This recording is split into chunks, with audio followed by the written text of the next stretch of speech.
Ever get into one of those debates about a single word? Like, you need multiple dictionaries, everyone's got an opinion. Oh, absolutely. Happens all the time, especially when you're talking about ancient languages. Yeah. So much nuance gets lost in translation. Right.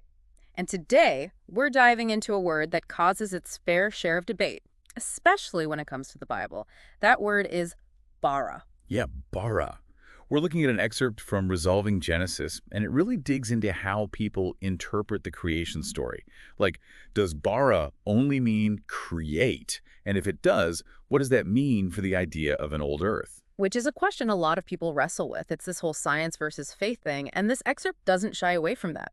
It even says that some people use that super strict definition of bara as their argument against an old earth. But then Then it takes a really interesting turn. it does, almost like it's saying, okay, hold on. Before we get lost in Hebrew dictionaries, let's look at how the New Testament deals with creation. Exactly. The excerpt actually shifts the focus away from the Old Testament and toward the New Testament, which I thought was really clever. It is clever. So are we talking about, like, Jesus's teachings on creation? Or It starts with Ephesians 2.1921. That passage talks about how our faith is built on the foundation of Christ, the apostles, and the prophets. okay, so it's like establishing this line of authority, saying these figures, their interpretations, they carry a lot of weight. Exactly. So when we try to understand the Old Testament, even those tricky words like bara, we have to consider how the apostles interpreted it. These were the folks spreading the gospel, right? So it's less about finding the perfect dictionary definition of bara and more about understanding it within the whole context of, like, the Christian tradition. Exactly. And to show this, the excerpt points to Hebrews 11.3 and Matthew 19.4-5. Both of those verses talk about creation, but they use the word made, not create. Huh. You'd think they'd stick with the same word if it was super important, wouldn't you? Right. And here's the thing.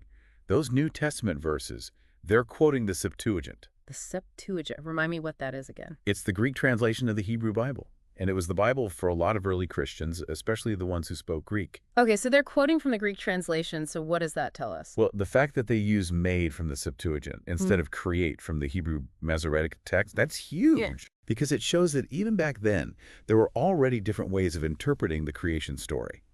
And these interpretations were being used by people like Paul, who we think wrote Hebrews. Oh, wow. So it's not just a Hebrew versus Greek thing. It's showing that the Bible itself has room for different interpretations of creation. Exactly. And get this. The excerpt actually uses an analogy to explain this whole thing. It compares this debate to driving on a highway. A highway analogy. Okay, I'm listening. Tell me more about this highway. So picture yourself driving down this highway, right? One lane is create, the other lane is made or make. Okay, I see where you're going with this. Keep going. It's like with real driving. The danger is if you swerve too far into one lane. Crash and burn. Right, exactly. You got folks clinging to the create lane, totally convinced it's the only way to see things. Stuck in their ways. Right. And it makes it hard to even think about stuff like an old Earth, even if there's proof. So focused on staying in their lane, they miss what's going on around them. But what about those made lane folks? Are they going to crash too? Maybe not a crash, but they might miss what create really means. Like, they don't get the whole awe-inspiring thing about God as the creator. Yeah, they might downplay that. Yeah. The excerpt is all about balance, though. Staying on the road, using both lanes, seeing the nuance without losing the main point about creation. Which goes back to what we were saying about our listeners. They're trying to understand bara without getting stuck on one interpretation. Gotta find that middle ground. That's where it gets interesting. The excerpt uses this, well, a bit of biblical humor to explain. Oh, I love a good Bible joke. Lay it on me. Okay, so Matthew 23.24, that image about straining out a gnat but swallowing a camel. I see it. You're so busy with this tiny word, you miss the whole point. Exactly. And I love that the excerpt uses this verse because it's bigger than just bara. It's like it's warning us about putting any theory above serving Christ, above finding the truth. Checking our motivations. Are we trying to be right or trying to understand? Yes, and that focus on just being right can have some consequences, Yeah, which is why the excerpt ends with this powerful statement. right. It brings up Luke 10.1623, Jesus warning about rejecting those he sends, the apostles specifically. And it makes you think this isn't just some argument about a word. It's about listening to those who spread the gospel. So we're saying if you're going to just dismiss an interpretation, especially from the apostles, you better think twice. It's a lot deeper than it seems, right? That's what I like about this deep dive. It's not about solving a puzzle. It's about approaching these texts with humility, knowing there's always more to learn, and understanding that being right isn't everything. Wow, so much to think about. So if we're wrapping up this deep dive on bara, what's the main takeaway for our listener? They're trying to understand all this, and it's a lot.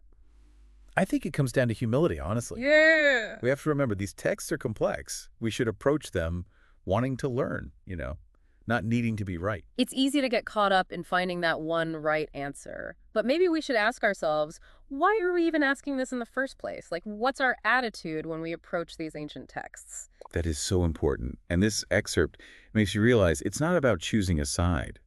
It's about trying to understand God better, understanding creation. It's about encountering something bigger than ourselves. Makes me think of that quote, the one, I think it was St. Augustine, something like, if you understand it, it's not God. Some things are just meant to be, I don't know, awe-inspiring, not something you analyze to death. I love that quote. And it fits with this whole bara thing, right? Right. We don't need to have the perfect definition of every word to have faith. It's about our relationship with Christ, with each other, with the mystery of it all. This whole discussion about bara, all the different interpretations, it got me thinking, if bara can be so complex, what other parts of Scripture could we be looking at with too narrow a view? Now, that is a great question. What other debates, what disagreements are we having just because we're stuck on a single interpretation, when maybe there's a bigger picture? Exactly. And what does that say about how we're reading these texts? These are ancient writings from a totally different time and culture. We can't just read them like a modern textbook, can we? It's a good reminder that interpretation, it's not a one-and-done thing. It's a process. It challenges us. It makes us wrestle with these ideas and be open to different perspectives. And who knows, maybe we learn something new about ourselves along the way. That's what I love about these deep dives. You never know what you'll find. Thanks for joining me, and keep on exploring, everyone. Introducing a new book with 3 new old Earth theories that comes closer to any of the previous theories in resolving Genesis. These theories allow for a literal, logical narrative that agrees with science. They also link to real-world events in Earth's recent history. Find out how in this new book, available on Amazon.com now. On Amazon, search for Resolving Genesis.